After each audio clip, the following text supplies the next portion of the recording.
Hi guys, and welcome back to the Terriers Talk Weekly Review, episode 20 now. And I'm sure you have seen the Michael Heffler video by now. As of recording, it's not been released, but by now you're watching it, it'll been out for about a day. So once again, that was amazing. It was funny. It was really something, and very thankful to Michael as well. And if you follow the Twitter page, I'm sure you'll have also seen that we've got a giveaway. We're proud to be partnered with On Point Framing at the moment, and we've got a signed Michael Heffler piece that details him in the black and yellow hoops at Wembley, which we're very happy to be able to give away to one of you guys. So yeah, the rules are on the Twitter, just the rules of entry. So if you want to be within a chance to win, go fill them out.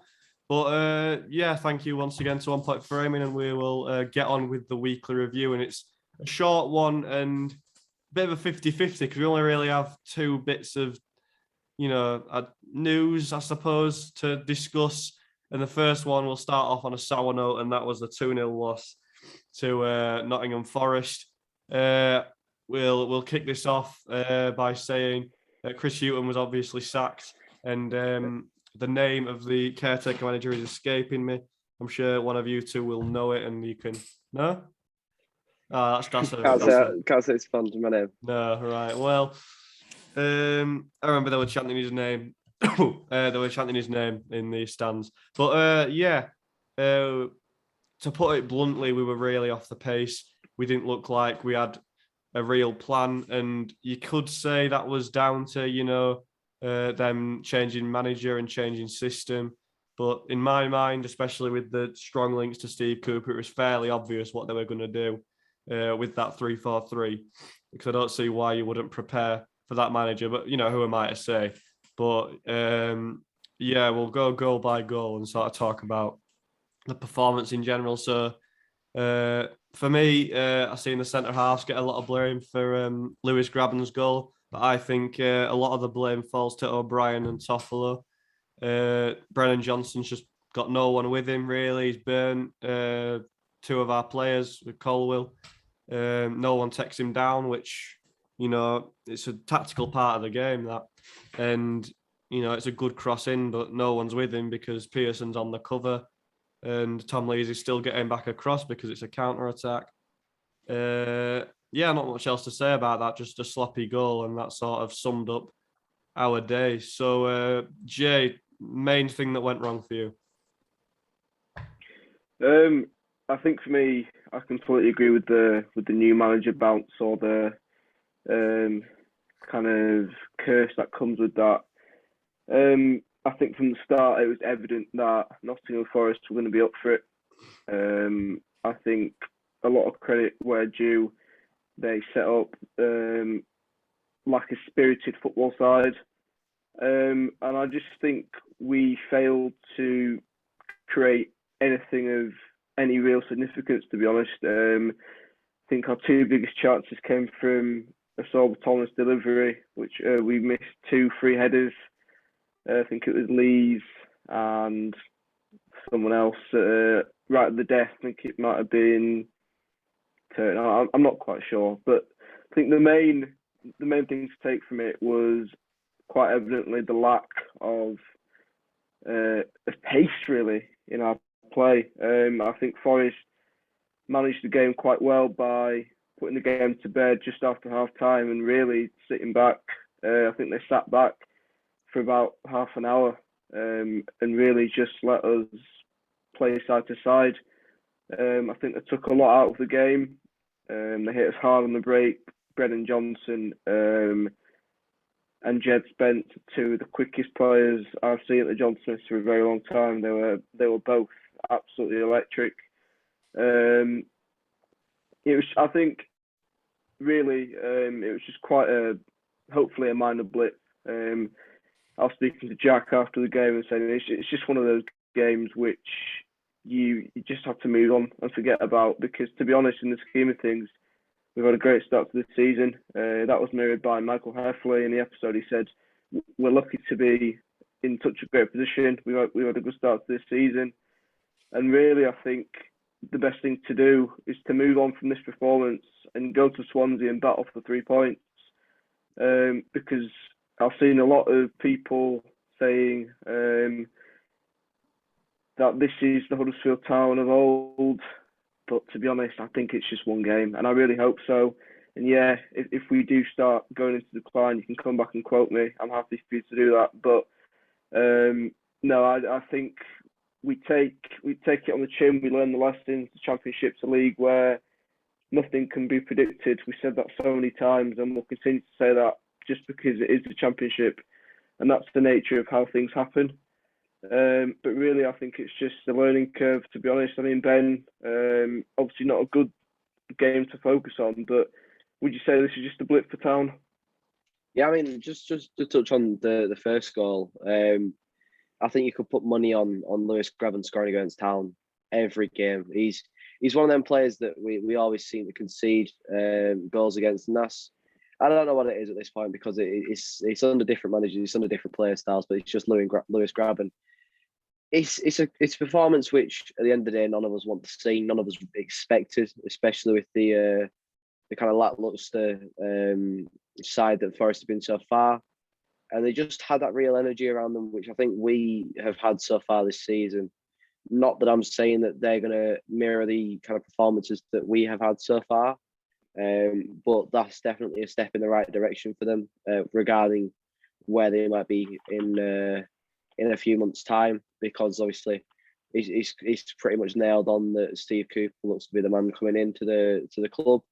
So you could kind of guess from how they settled that that's how they're going to be playing. And if that is the case, then I don't think they'll be in any real relegation worries. But for us, on the contrary, we've been looking very, very solid going forward. Yes, that is down to a lot of set pieces, but you've got to think about it as well. We have looked very solid and we've looked very threatening for large spells of games. So I don't really think it's a major worry. Yes, there's questions about consistency, especially with a few lackluster performances, although it might not be full games. For example, Blackpool first half performance, none of us think that it was exactly anything that we should be sticking to.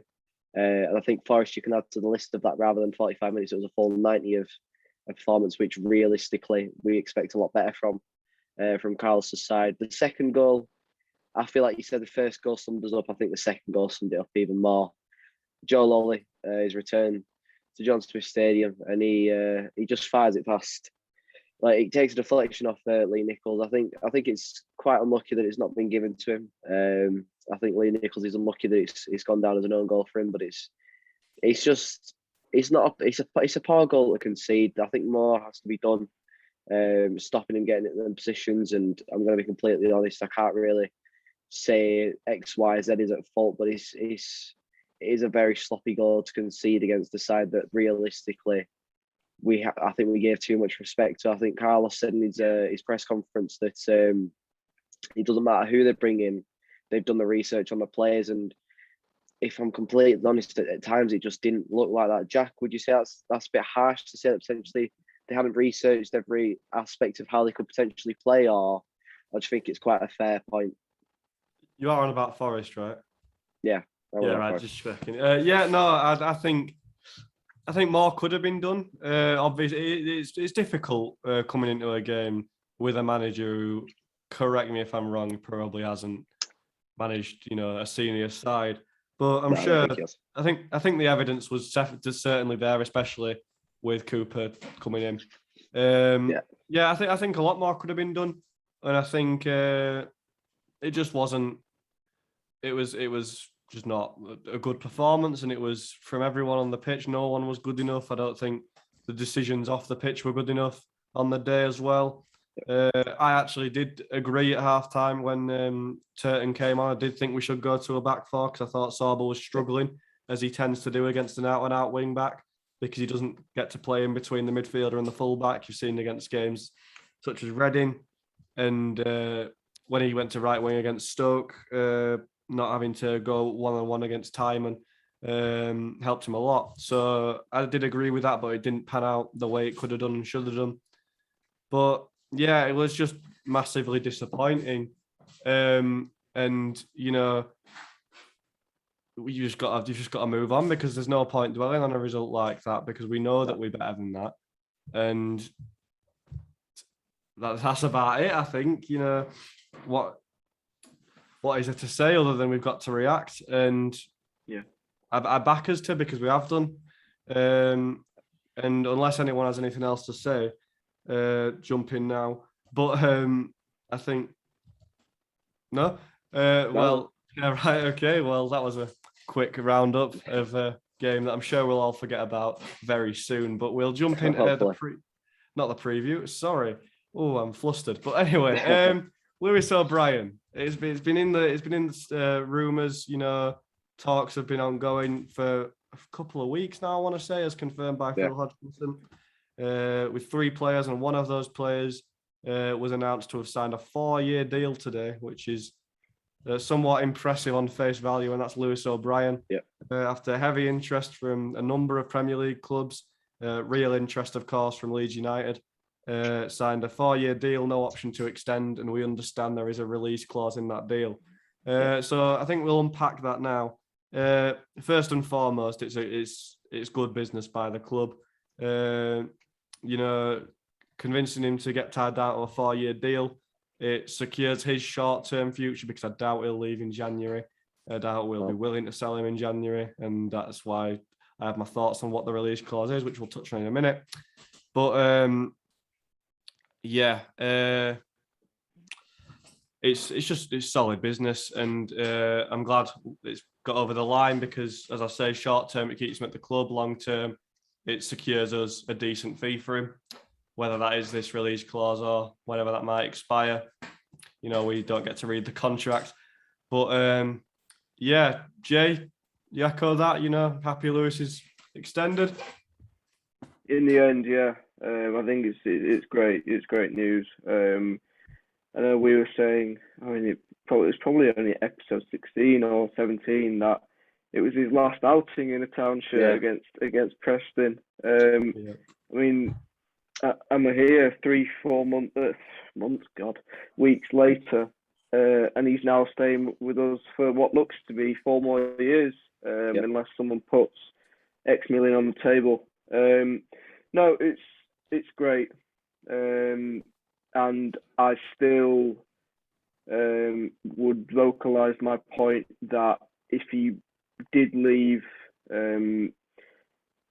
I think we could have got on with it, but to have him to stay is brilliant, because we know what type of player O'Brien is. To be quite honest, he's integral to our football. I think this season he's really improved. I think last season we all know he was off the mark second half of the season, and to have Lewis obviously in the dressing room with Toff, to have that bromance still going is brilliant, and I can just, fingers crossed Toff follows suit and ties himself down with a new deal.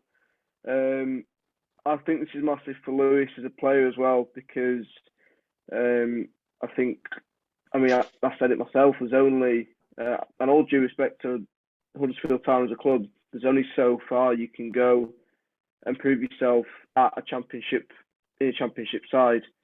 Now, if he were to move to the Premier League, I think you've obviously got more exposure, but with exposure comes more pressure. And I think it really does show from Lewis's perspective that he thinks Huddersfield Town is the right place to be for him as a footballer. And that is only positive news, because he sees potential in our club and he sees a project.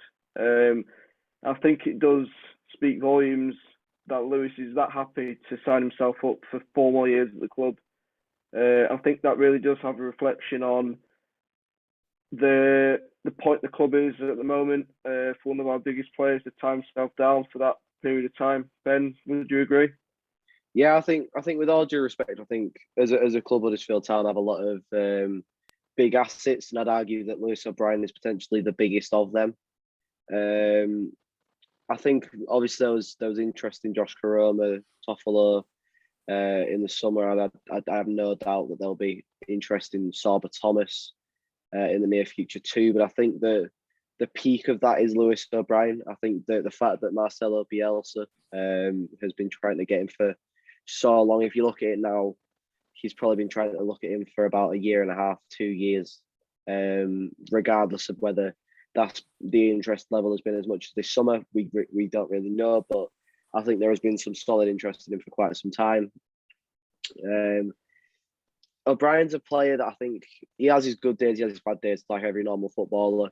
But I think just the fact that he is confident in the project, I think that has to be highlighted massively. The fact that he's at the end of the day, he had 12 months left in his contract before this. So the fact that he has signed a new deal shows that he is happy to stay here for the long-term future.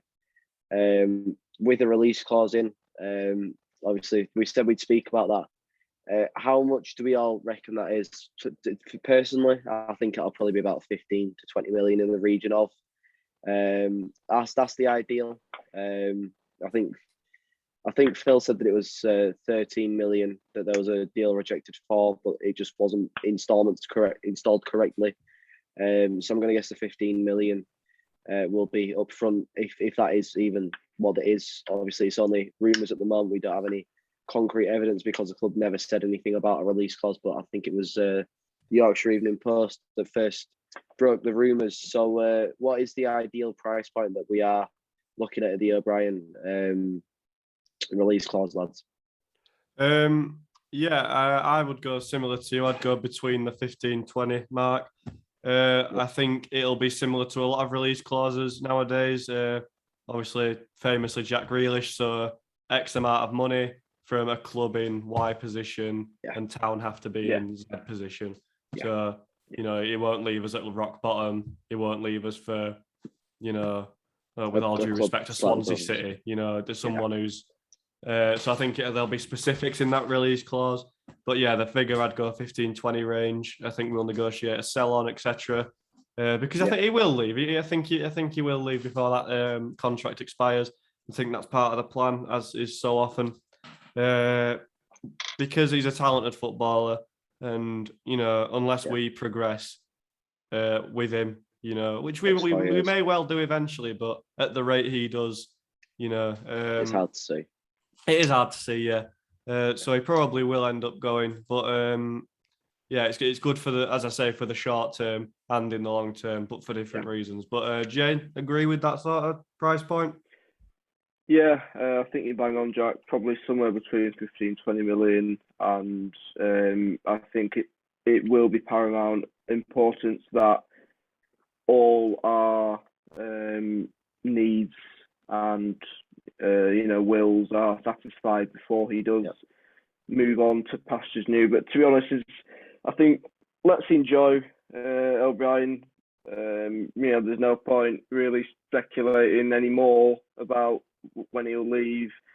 I think 4-year deal, happy days. And I think we'll move on to a bit more happy good news coming out of the club today on the day of filming, and that's our Scotsman from Dewsbury had another call up. Scott High again in the Scotland under 21 side. It's brilliant. I mean, it must be a reflection of A, what Huddersfield Town think of him, and B, what Scotland under 21 think of him. It's massive for him, Ben. How do you think he's feeling? Yeah, I mean, I think for any player, it's an honour to get a national call up, regardless of the level. Obviously, we have quite a few players now within their national setups. Levi Colwell, obviously, in the I believe under 21s now as well. Same as I think Sorba Thomas will probably get a call up regardless of which age range it is in the next 7 international fixtures. So it is quite refreshing to see as many players coming through the ranks that we do have that are going to play for the national side, because obviously it just shows that they are as rated as highly as we do at a national level. Just to touch on the on the news as well, coming out of the club and stuff. I just want to add the kind of thing about Derby and Reading. I know it's not really too relevant to Huddersfield Town as such, but I think just the way that the club is being run as a whole right now, we spoke about the O'Brien release clause and how it'll be structured. I think that is so vital as to where we are currently. Reading are getting a 9-point deduction if that's not already been deducted for breaching financial rules. Derby, as we know, are getting 9 points for financial rules. They had -12 the points deducted today, and their goals to get to the end of the season. You can criticise Phil and the rest of the club as much as you want, but at the end of the day, with the way that things are looking at the moment with those two clubs, we're being run very well, and we've kept our best players in this window. And I think that the contract of O'Brien only backs up further because A, he will be getting more money because he is one of our best players, and B, it just shows that he is willing to contribute to this project that we are still building, which again is massively positive and shows that I don't think we will be in the position of Reading or Derby for an awful long time. Bit of a tangent there, but going back onto fixtures, I reckon unless Jack, obviously I know you're a massive fan of Scott High. Have you got anything to add to it apart from a bit of pride yourself? Yeah, I would just like to add, I'm borderline insulted I wasn't invited to talk about that by Jay, but we'll skip past that. If anybody wants to apply for the upcoming position on the Terriers Talk, feel free. But obviously I'm disappointed that he's out of the team at the moment. I think, but it's a difficult task to pick the squad. You've only got so many positions to fill, and he'll fight his way back in, I'm sure. Whether that's into the starting lineup, I'm not sure. Obviously, with O'Brien sort of coming back from injury, that was what forced him out. But anyway, proud of Scott. If anybody knows how to watch the Scotland under 21 games, just link that me on Twitter. And just to echo what Ben said about the Reading and Derby situation, it's times like that where, one, I feel really proud to support Huddersfield Town and a club that's run with the best intentions at heart.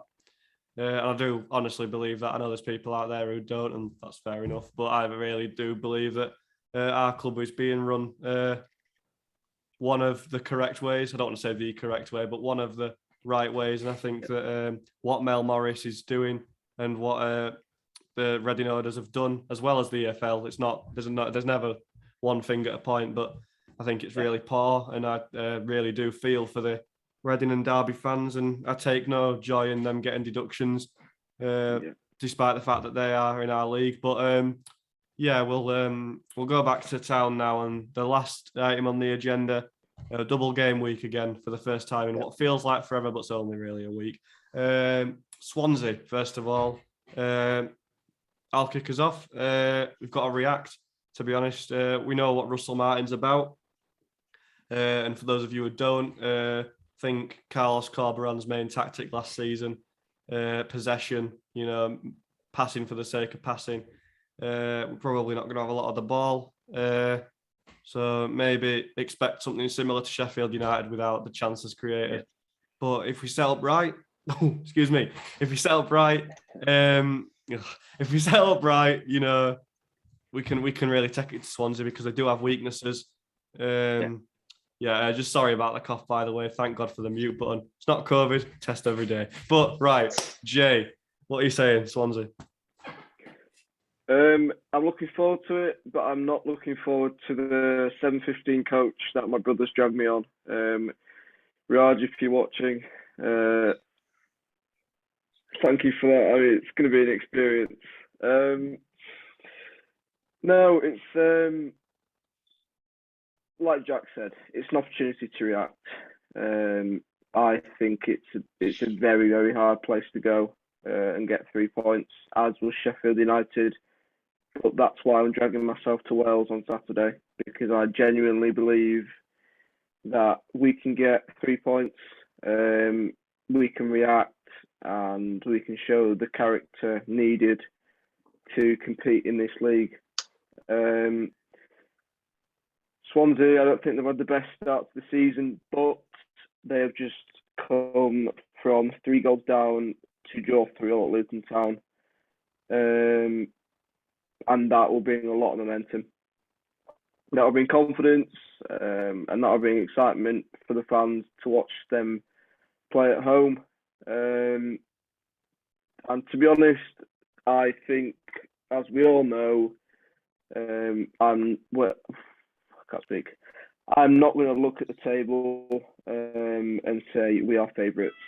Oh no, Ben, over to you. So same as me yesterday. I think it's a similar position that we were in. Well, we're in a similar position to what they were in last season or the season before, where they're quite a footballing side that no one's really too expectant of, and I think that's pretty much quite similar to us at the moment. Nobody coming into the season expected us to be as prominent as up the table as we are, and it's really refreshing to see us up there. But Swansea this season just haven't hit the same notes that they have in the past 8 months, really, for whatever reason that is. And I think it's just the case of they're just in the rebuild period, and I think that they will be back up there at a very soon point because they have got a good squad. They are lacking the likes of Gay, who they had last season. But apart from that, they still have quite a few of the key names like Matt Grimes, so they really should not be disrespected at all. It's a tough place to go. So it's going to be one of them games where I think it will be potentially quite end to end, but at the same time, it could be one of them games where it's quite sloppy and a real battle, like you'd argue Stoke was. And I think that's a perfect kind of intersection into our second game of the week, Blackburn. Jay, you've mentioned someone. I live with a Blackburn fan now, so it's a bit of a flat rivalry, I must say, but it's a game where we have to try and get 3 points. Obviously, you have to try and get 3 points every game this season. But Blackburn are a very good footballing side that, at the end of the day, they do look like they will be up there. Ben Breton Diaz has gone to Chile, and after that, he's become a different man. It seems like he's absolutely on fire. So we're gonna have to be absolutely on our game to keep him out. Jack, do you think that Blackburn potentially is an easier fixture, especially at home, compared to Swansea, or do you think that Swansea is the more likely of the chance to pick up 3 points? Yeah. Just to clarify as well, you mentioned you're not sure what's changed about Swansea. Andre Ayew. But anyway, Blackburn, right. Yeah. It's always one of them, Blackburn. They're always sort of up there and then down there. You know, they're a bit of an interesting team, a bit of an enigma in the Championship. But they have got a good squad of players, losing Adam Armstrong, and he wasn't properly replaced. But as you say, Ben Brereton Diaz has really stepped up, I think, and he's doing fantastically well. Credit to him. I love the name as well. But it will be a good game, I think. You know, if we don't beat Swansea, I think it's a must-win, and we have to go all guns blazing and really try get 3 points. Regardless, I think we do. But you know, it all depends on what happens at Swansea. My views on that game, I suppose. It's always difficult to preview 2 games, but you know, I think that one could be a real real battle, as you said about Swansea. I think they're both good, to be fair. But tough game as it always is in the Championship, but one I'm looking forward to. I will be missing the Swansea game for the first game I've missed all season, including pre-season. A bit gutted, but it was a conscious choice. So, you know, can't really complain. But I'll be trying my best to watch on definitely not an illegal stream. So, Jay, Blackburn, similar to me, got your own views. What are you saying? Well, yeah, Blackburn sits 6, we 6, 7th. Blackburn, I'm just looking at the form. That's 3 draws, a win, and a loss in their last 5 games. And to be honest, that is the Championship. You turn up and anything can happen. I think, to be honest, Swansea do sit 21st, so on face value, it looks like the game we should be winning. but obviously Championship is a Championship. We said that so many times. Blackburn is going to be a test. I think you can never guarantee 3 points against Blackburn because they are a side who will hit you with elements of quality. I mean, Ben Brereton, I should call him Diaz now. I think after his little break with Chile, he's come back a new player. I think Blackburn have gained probably hundreds of thousands of new fans after his little stint, and it's a game I'm looking forward to. A bit of a Roses derby, Yorkshire and Lancs. Be a nice Tuesday night. Hopefully they'll bring a good away contingent like Nottingham Forest did. And to be honest, like Jack said, it really does depend on Swansea. If we walk away with 3 points, it's important to not expect too much from ourselves because, as we know, we can shoot ourselves in the foot. But equally, if we do lose, I think lose to Swansea, I think a lot of pressure comes onto this Blackburn game because we could be talking about 3 possible losses in a row come Tuesday night, which wouldn't be pretty whatsoever, and would probably have sections of Huddersfield Town fans in absolute disarray. And to be honest, and I'll say it now, I think we've got a really good chance to compete for top half this season. And I think if we were to be talking about a possible 3 losses in a row coming into Tuesday night, that wouldn't be realistic anymore by form. Because to be honest, to be in that contingent, we need to be winning at least 1 out of 3 games, and we need to have that element of consistency. So I think, double game weeks are always hard. Hopefully we have a bit of an advantage come Saturday because Swansea played Brighton last night. Would be Wednesday on the day of filming. So hopefully their match fitness is a bit off it. But we can't rely on either Swansea or Blackburn too much. I think we have to go in, like Jack said, all guns blazing. We have to react and we have to show the fans what our football's about. And I've got all confidence in the side that we can do that. I know there's been questions over Carlos's slight tactical naivety, but I think that's really been papered over this season compared to last season. And to be honest, I think they're 2 winnable games, and we'll just have to see. So, 2 questions for you both to end up the episode. I would say, unless anybody has any major points. Meepo, starting, is he going to start either of these games? I think he has to start one. I think purely on rotation, I think he has to start one. I don't think Danny Ward was up to it, and there's reasons behind that. Don't know what to say, obviously, but and Fraser Campbell, I believe, is he's sort of in and out of the side.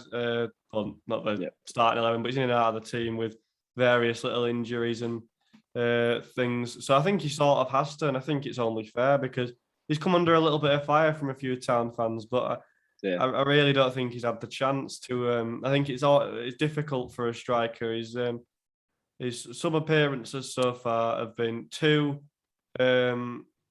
losing positions against a team that are sitting back, and 1 when we 3-0 up and taking the foot off the gas because we're allowed to do so. So I think the circumstances for me, bless him, have been a little bit. It's been a bit unfair to him without trying to sugarcoat it or defend him needlessly. But I think he has to start one of them, whether that's Swansea or Blackburn. I'm not sure. Why not both?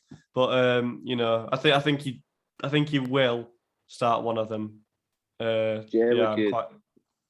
go on. No. Jay, would you say the same?